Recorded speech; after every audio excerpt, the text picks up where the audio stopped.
Mesdames et messieurs, votre rendez-vous avec l'actualité sur LCF. Au sommaire de cette édition, le Togo rend hommage à son tout premier archevêque, Monseigneur Robert Casimir d'Océaniron, décédé le 15 avril dernier. Cérémonie solennelle dédiée à sa mémoire ce jeudi, en présence du chef de l'État-fort Gnassingbé. Signature de convention de prêt entre la Banque ouest-africaine de développement et l'État togolais. La BOAD accorde 25 milliards de francs CFA pour la réhabilitation d'infrastructures au port autonome de Lomé et 5 milliards de francs CFA pour le renforcement du Fonds national de la finance inclusive. La Confédération togolaise pour le développement basée en Allemagne négocie l'implantation au Togo de la firme suisse Mansch Weiss, spécialisée dans la fabrication des matériaux de construction des routes et des centrales à béton. Le groupe a été présenté ce jeudi aux entreprises de travaux publics. Merci de nous avoir choisis pour vous informer. Bienvenue à toutes et à tous.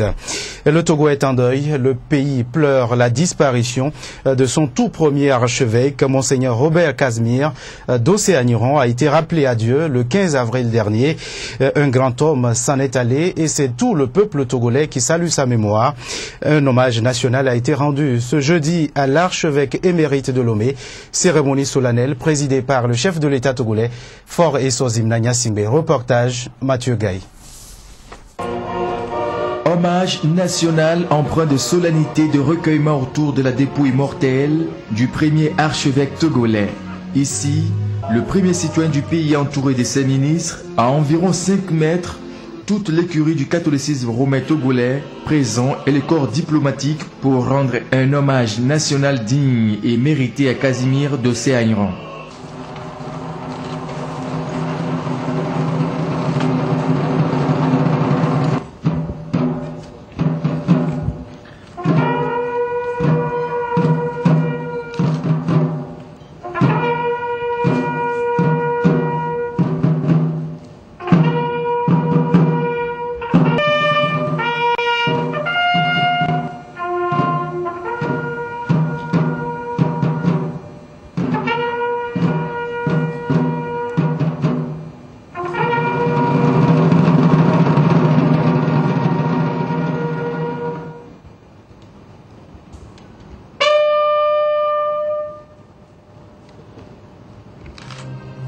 On dit union fait la force. Ce que nous avons fait aujourd'hui, on a vu la participation de la nation togolaise, mais il y avait aussi d'autres membres des autres religions. Il faut avoir la différence parce que c'est nos différences que nous devrons mettre ensemble pour pouvoir construire une nation forte. Les différentes personnalités présentes à cet hommage saluent la mémoire du grand homme. Pour moi d'abord, un souvenir d'enfance. Et nous savons qu'il est l'un des acteurs, l'un des fondateurs de l'Église catholique du Togo. C'est une cérémonie, à mon avis, qui soude. C'est une cérémonie qui est indispensable dans une nation en construction. Il faut bien que toute la nation se mette d'accord au moins pour reconnaître un certain nombre de valeurs et pour les magnifier, les sublimer. En vertu des pouvoirs qui nous sont conférés, nous vous élevons à titre posthume à la dignité de Grand Croix de l'Ordre national du mérite. Décoré à titre posthume, Monseigneur d'Océaniron est élevé à la dignité de Grand Croix de l'Ordre national du mérite par le chef de l'État et pour des Togolais, il est l'une des figures religieuses et historiques du Togo. Monseigneur Casimir d'Océaniron sera accompagné dans sa dernière demeure ce week-end à Lomé.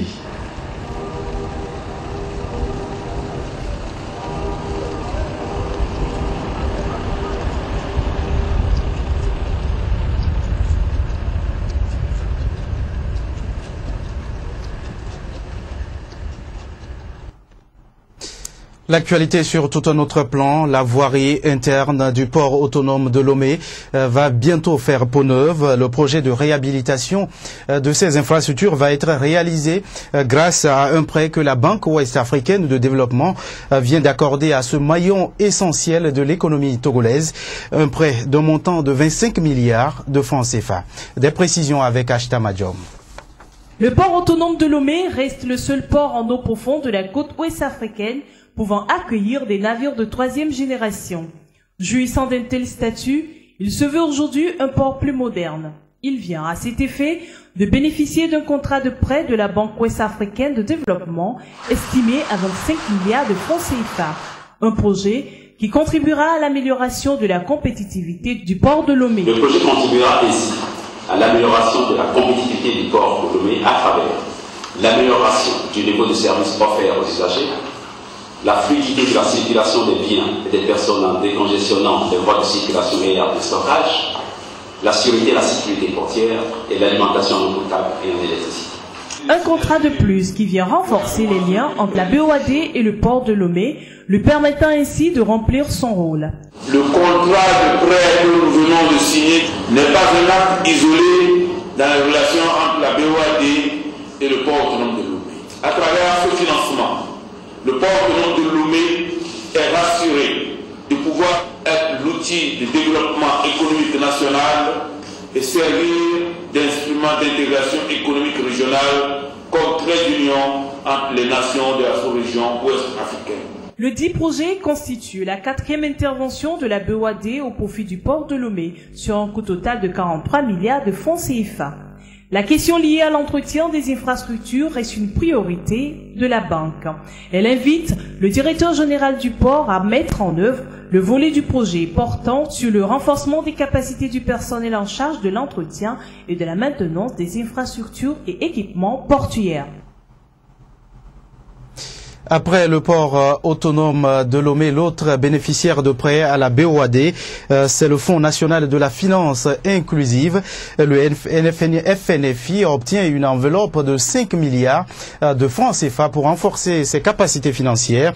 Lancé il y a quelques mois par le chef de l'État togolais Faure Essozimna Gnassingbé, ce fonds est censé contribuer à la lutte contre la pauvreté dans notre pays, aux côtés d'autres institutions de microfinance soutenues par le gouvernement togolais. Inès Assiblé. Par cette signature d'accord, la Banque ouest-africaine de développement vient de s'engager aux côtés du Fonds national de la finance inclusive. Ce prêt de 5 milliards de francs CFA va permettre au gouvernement togolais de renforcer les capacités du FNFI pour un accès des pauvres aux services financiers de base. À travers ce projet, la banque marque son engagement aux côtés du gouvernement togolais dans sa lutte contre la pauvreté.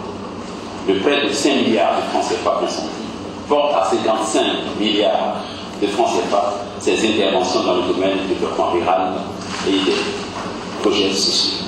Il permettra de contribuer le lancement des activités du Fonds national de la finance inclusive par la mise en place de ressources financières en vue d'accompagner les efforts de l'État togolais au profit des couches pauvres et ce à travers les prestataires de services financiers. Le Fonds national de la finance inclusive, avec tous les produits qui seront développés, compte atteindre en 5 ans environ 2 millions de Togolais les plus pauvres. Ce nouveau financement va aider l'État à accompagner le premier produit du Fonds de la finance inclusive, qui est de faciliter l'accès des plus pauvres aux services financiers. Qu'est-ce que cela veut dire exactement? Nous avons besoin d'aller vers les populations les plus pauvres, les plus vulnérables, celles-là qui n'ont jamais eu la chance d'avoir accès à des services financiers classiques. Et pour y aller, il faut faire avec des institutions de microfinance qui sont censées faire ce travail-là. Et comme elles n'ont pas souvent les moyens d'aller vers ces populations, eh bien la BOAD dit « Je suis prête à vous apporter l'appui institutionnel, l'appui en capacité opérationnelle, que ce soit des motos, que ce soit la formation pour les agents de crédit, tout accompagnement qu'il faut pour qu'on puisse aller vers ces populations qui ont besoin de services financiers.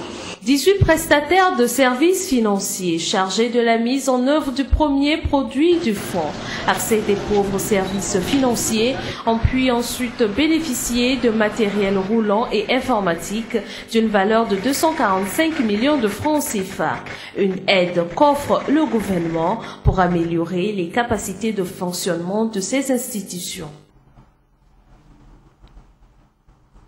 La firme suisse Amann Schweiss s'implante sur le territoire togolais. Spécialisé dans la fabrication des matériaux de construction, le groupe noue ses premiers contacts avec les entreprises de réalisation des travaux publics. L'installation de cette firme au Togo a été négociée par la Confédération pour le développement basée en Allemagne. Apolline Abaki. C'est cette présentation de la firme Aman Chevez AG qui a regroupé les représentants des entreprises et des travaux publics du Togo.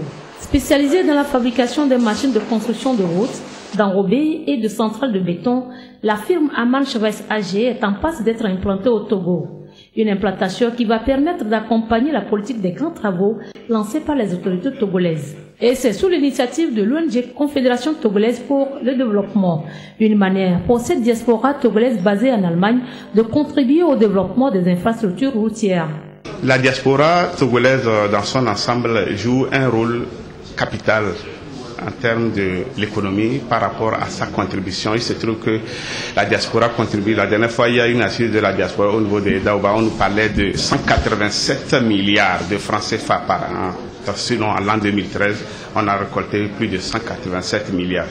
Donc c'est pour dire que la diaspora constitue un poids économique au niveau du Togo. Et c'est une contribution à distance. Et la motivation, s'il y en a une, c'est qu'on ne peut toujours pas être à distance et contribuer. Il faut arriver encore sur le terrain. Et c'est en arrivant encore sur le terrain qu'on peut encore être plus efficient, plus direct. Leader mondial de centrales d'enrobage, la firme Aman Chevez AG réalise des postes d'enrobage, centrales de béton, installation et préparation des matériaux avec des commandes d'installation correspondantes, ainsi que les machines de compactage et fournisseurs. Basée en Suisse, sa représentation aujourd'hui au Togo répond à un idéal. J'ai été contacté par monsieur Ourou et monsieur Mama et leurs collègues, justement parce qu'ils cherchaient, ils de la diaspora, faisant partie de la diaspora, étant à l'étranger, notamment en Allemagne, de venir chercher des entreprises qui pourraient être susceptibles de pouvoir accompagner le développement de votre pays. On s'est dit effectivement, pour les besoins qu'on a et pour les besoins que vous avez, vous, de développer votre pays, d'abord qui commence par les infrastructures pour que vous ayez des moyens de circuler correctement et distribuer l'ensemble de l'Afrique de l'Ouest, eh bien ça commence par les routes. Et là on est complémentaires et on s'est dit effectivement, on est la société qui est capable de vous aider, de vous accompagner sur la totalité de vos besoins pour faire ça. La présence de la firme Aman Chevez AG au Togo s'explique aussi par la volonté de développement et la stabilité politique du pays selon les premiers responsables de cette firme. Vers une nouvelle régulation dans le domaine de la publicité au Togo, la haute autorité de l'audiovisuel et de la communication est en pleine réforme de ce secteur. Les producteurs et diffuseurs de publicité s'imprègnent déjà de ces nouvelles dispositions. Ils étaient ce jeudi en réunion au siège de l'institution à Lomé. Rajoul Mohamedou. C'est le nouveau cheval de bataille de la haute autorité de l'audiovisuel et de la communication, la régulation de la publicité. Un secteur qui va des spots, des messages aux affiches et dans lequel la HAC veut mettre de l'ordre. Au-delà de son rôle esthétique et ludique, le contenu publicitaire n'est pas neutre et peut être inapproprié pour certains publics ou détourné à d'autres fins. C'est donc au respect des bonnes mœurs, à celui de la dignité de la personne ainsi qu'à celui de l'enfance et de l'adolescence que la HAC, qui se place dorénavant en gendarme de la publicité, a convié ses professionnels. Cette rencontre d'échange sur l'obligation faite aux agences de publicité d'obtenir une autorisation d'installation et d'exploitation préalable de la HAC avant tout début d'activité a permis de rappeler aux acteurs de la publicité les dispositions réglementaires qui imposent le contrôle du message publicitaire avant sa diffusion ou sa publication. La nouvelle approche de la HAC sur le sujet se veut participative. L'organe de régulation a sonné le rappel à l'ordre par de la pédagogie. Les professionnels de la publicité se sont vus entretenir sur les conditions d'installation et d'exploitation des agences de production et de publicité, le contrôle du contenu de la publicité diffusée ou publiée par les médias, ainsi qu'aux conditions d'obtention du visa de la HAC avant toute diffusion. Vous avez écouté le communiqué. Nous allons aviser les différents organes et médias de ce que il n'est plus permis de spots, de messages publicitaires sans visa de la HAC. Là, vraiment, c'est, comme disait le président de la HAC, c'est la douane. Alors, nous avons voulu en amont prévenir et aviser. La HAC espère ainsi avoir donné le top départ de la régulation de la publicité à travers cette rencontre placée sous le signe de la piqûre de rappel et de la carotte. Un cahier de charges et obligations des agences de publicité est en cours d'élaboration et devra signer la fin de la récréation et le début du recours au bâton.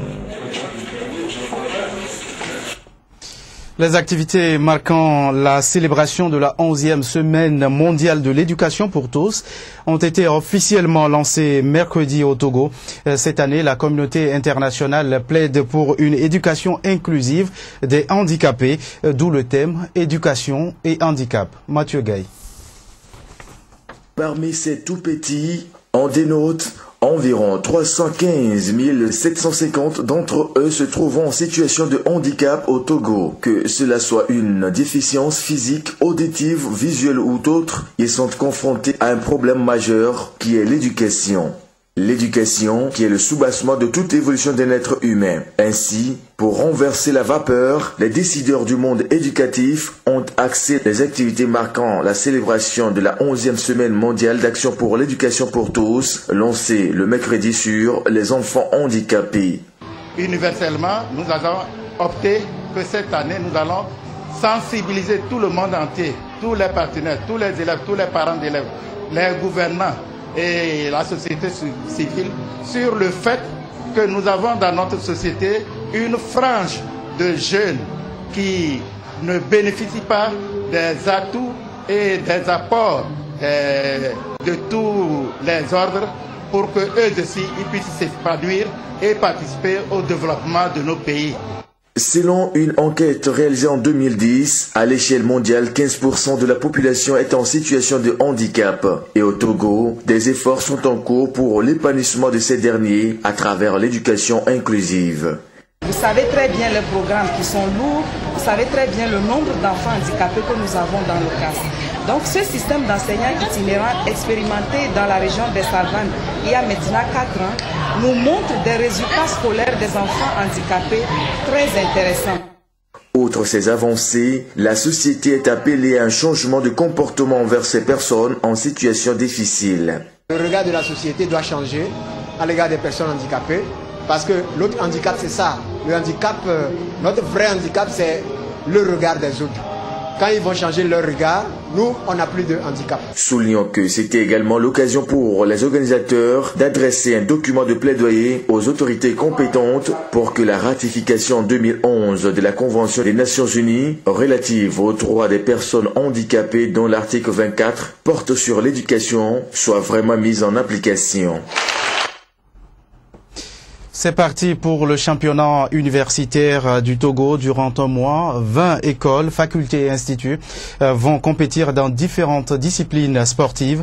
Objectif, permettre aux étudiants des universités publiques et privées de mettre en valeur leurs talents sportifs. Apolline Abaki. C'est parti pour le championnat universitaire du Togo édition 2014.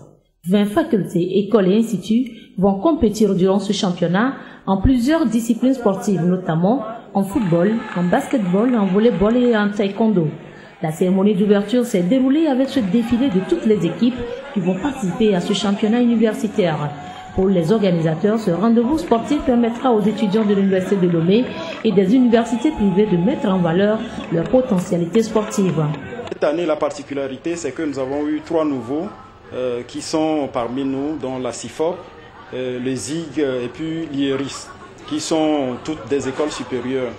Et je crois quand même que vous avez vu ce brassage culturel que dégage l'Université de Lomé aujourd'hui. En tout, c'est 20 facultés, écoles et instituts qui sont en compétition. Vous savez bien que depuis 2008-2009, il a été institué qu'il y ait 2 pôles d'organisation des championnats universitaires, l'Université de Kara et l'Université de Lomé. Et donc, c'est pour ça que vous allez voir autour de ces 2 pôles toutes les écoles supérieures, les universités privées et l'université de Lomé. L'objectif principal même des championnats, c'est de détecter de nouveaux talents, renforcer les équipes types de l'université et participer aux compétitions nationales et internationales. L'université constitue le vivier des talents sportifs au Togo. La fin de ce championnat est prévue pour le 20 mai prochain. Point final à cette édition. Merci à vous qui l'avez suivi et restez toujours en compagnie des programmes de votre chaîne.